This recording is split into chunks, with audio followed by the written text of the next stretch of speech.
Karibu tena kwenye uchambuzi wetu wa kina. Leo tunaingia kwenye mada nzito kweli kweli. Nzito sana. Tuna mada iliyoandaliwa na Mike Riddle, inaitwa Majeshi na Kitalo cha Watoto. Jina lenyewe linavutia Kabisa. Na lengo letu ni kuelewa anachokiita vita ya ndani nchini Marekani. Tutaangalia jinsi anavyosema inaathiri elimu, imani na kisha kusuluhu anayoipendekeza. na anaanza na swali la msingi kabisa. Unajua, anakuuliza moja kwa moja, je, unaweza kutetea unachokiamini? Yaani, hapo ndipo mjadala wote unaanzia. Hoja yake ni kwamba hatari kubwa kwa taifa haitoki nje tu, Inatoka ndani. hasa inatokana na mmomonyoko wa misingi yenyewe. Sawa, hebu tuifungue hiyo hoja. Anasema kuna hii vita ya ndani, sio ya mabomu na bunduki. Hapana, ni vita ya kimawazo. Ni vita inayolenga nguzo tatu: historia, maadili na theolojia. Na anasema kiini cha yote haya ni Biblia. Ndiyo, anachora picha ya Marekani kama nchi iliyo njia panda. Inatoka kwenye kile anachokiita urithi wa kibiblia. Na kuelekea kwenye mabadiliko. Mabadiliko, yaani historia mpya, maadili mapya, kila kitu kipya. Sawa. Tukianza na historia, anatoaje ushahidi wa hili? Ananukuu ushahidi wa Seneti ya Marekani wa mwaka 2003. Walisema vitabu vya shule vina upungufu wa ubora na upendeleo unaongezeka. Na kuna utafiti wa zamani zaidi wa mwaka 1983. Ndio, wa Dr. Paul Vitz. Alichunguza vitabu vya kiada na akagundua kuwa historia na maadili ya milioni ya Wamarekani Vinaachwa nje. kabisa vinaachwa nje kwa makusudi, hasa wale wenye misimamo ya kidini na kifamilia ya jadi. Yaani, mwanafunzi anapata picha isiyo kamili. Na ili kusisitiza hili, anatumia nukuu. Kuna moja hapa kutoka kwa Ben Shapiro mwaka 2004. Anasema nini? Anasema wanafunzi wanahitimu vyuo vikuu wakiwa na chuki dhidi ya mfumo wa Marekani. Hiyo ni kauli nzito. Na kuna nyingine kutoka kwa Samuel Blumenfeld anayedai kuna mpango wa makusudi wa kubadilisha elimu ili iendane na ujamaa. Yaani, hapa sio bahati mbaya. Anasema ni kitu kimepangwa. Ni madai makubwa sana. Makubwa mno, na hoja haishii hapo. Inaingia kwenye maisha yetu ya kila siku. Hiyo inatuleta kwenye nguzo ya pili, maadili. Hapa ndipo mambo yanapokuwa, yani yanagusa zaidi. Wazo ni kwamba mamlaka ya kuamua jema na baya yamehama Kutoka wapi kwenda wapi? kutoka kwa Mungu kwenda kwa dola. Yaani serikali ndio sasa inasema nini ni haki na nini si haki. Na anatoa mifano halisi, sio nadharia tu.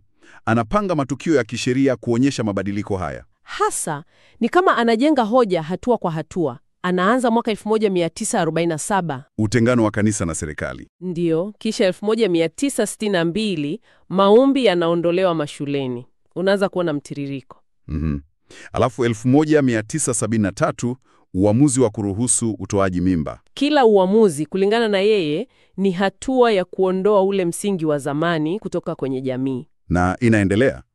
1980 amri 10 zinaondolewa mashuleni. Halafu hivi karibuni 2015 ndoa za jinsia moja.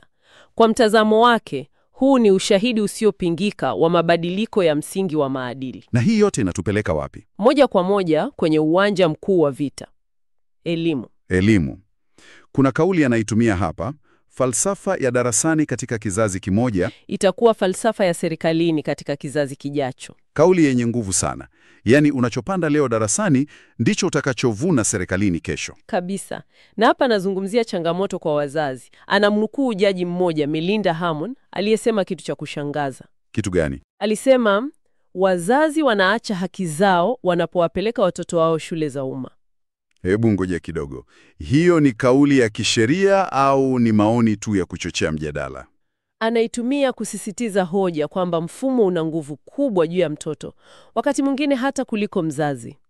Na hoja inaendelea hadi vyuoni. Vyuoni ndio wanasema hali ni mbaya zaidi. Nadharia ya mageuzi inafundishwa kama ukweli, Biblia inadhihakiwa, Na mwanadamu anafanywa kuwa kipimo cha kila kitu. hasa anatoa mfano kutoka kwenye kitabu cha Abenyi anayeita wiki ya kwanza vyuoni uingizwaji wa mafundisho. Kama vile programu ya kubadilisha fikra. Ndiyo. Anasema wanafunzi wanafundishwa dhana kama uhusiano wa kimaadili au kwa Kiingereza moral relativism. Sasa kwa ajili ya wasikilizaji wetu, hiyo inamaanisha nini hasa? Kimsingi ni wazo kwamba hakuna ukweli mmoja wa kimaadili, kwamba jema kwako si lazima liwe jema kwangu. Sawa. Kwa hiyo inabomoa wazo la kiwango kimoja cha mema na mabaya. Kabisa. Na anatoa mfano halisi wa chuo kimoja ambapo wanafunzi walipewa kitabu kiitwacho American Fascists, The Christian Right and the War on America. Hicho ni kichwa cha habari chenye utata.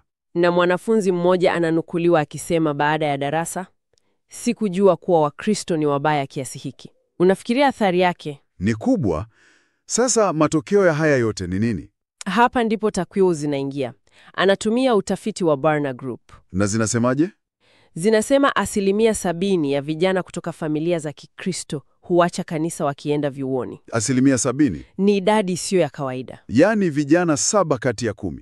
Huo ni mgogoro mkubwa. Mkubwa sana, na anasema ni 5% tu ya wanafunzi wa Kristo wana mtazamo wa ulimwengu wa kibiblia. Na mashaka yenyewe anasema hayaanzi vyuoni. Hasa, yanaanza shule ya kati na sekondari.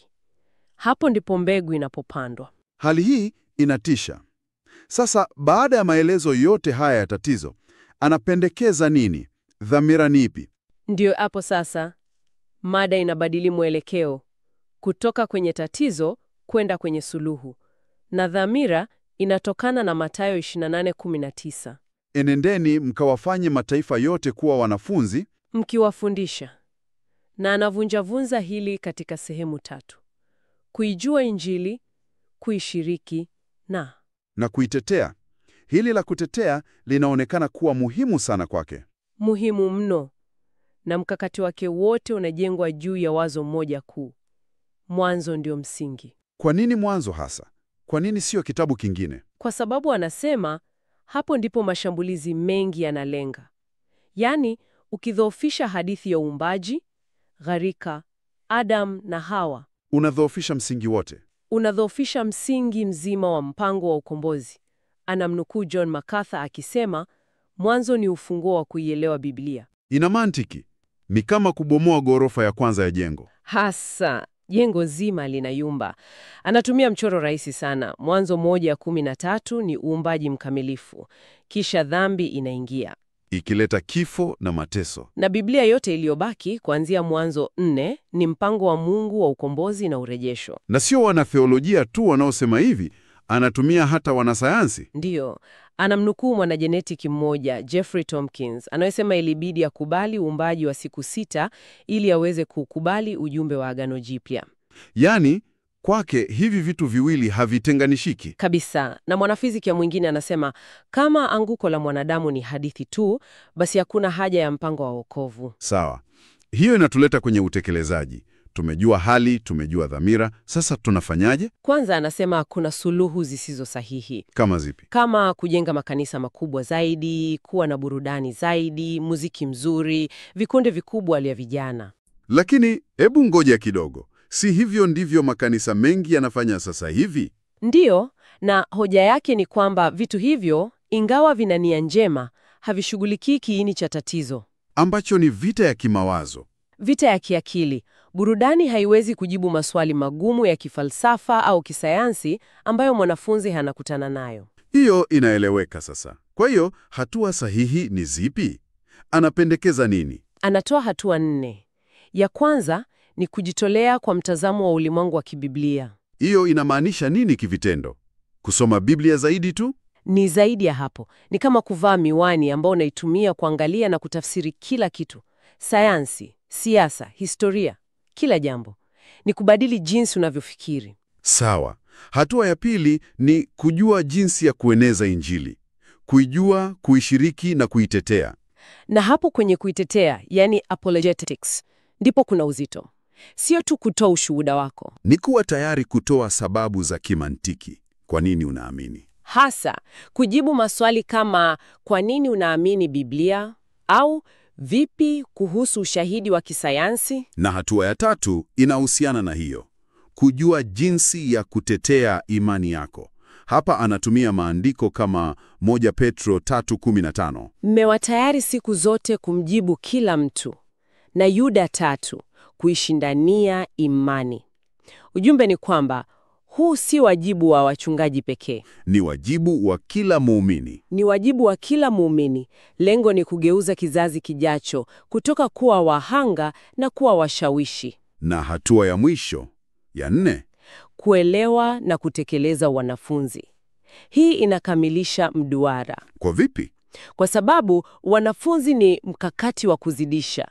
Unajifunza wewe, unamfundisha mwingine, naye anamfundisha mwingine. Kama tatizo ni la vizazi, suluhu lazima iwe ya vizazi pia. Sawa, tumepitia mengi sana. Kwa kumalizia, uchambuzi huu unatufundisha nini? Yaani, picha kubwa ni ipi? Picha kubwa kulingana na mada hii ni kwamba kuna pambano kubwa la kimawazo na kiutamaduni linaendelea. Na wito ni kwa wazazi, viongozi na waelimishaji kutambua hili na kuchukua hatua za makusudi, sio kukaa kimya. Kabisa, ni kuwa watendaji katika kufundisha na kuandaa kizazi kijacho. Na kwa kumalizia, ningependa kukuachia wewe msikilizaji wazo la kutafakari. Ndiyo, wazo zuri. Tukirudi kwenye ile kauli, falsafa ya darasani katika kizazi kimoja itakuwa falsafa ya serikali katika kizazi kijacho. Jiulize swali hili, katika mazingira yako, ni falsafa gani za darasani unaziona zina ushawishi mkubwa zaidi leo? Na unadhani athari zake za muda mrefu kwa jamii yako zinaweza kuwa zipi? Hilo ni swali zito na muhimu sana la kutafakari. Asante sana kwa kuwa nasi katika uchambuzi huu wa kina. Hadi wakati mwingine.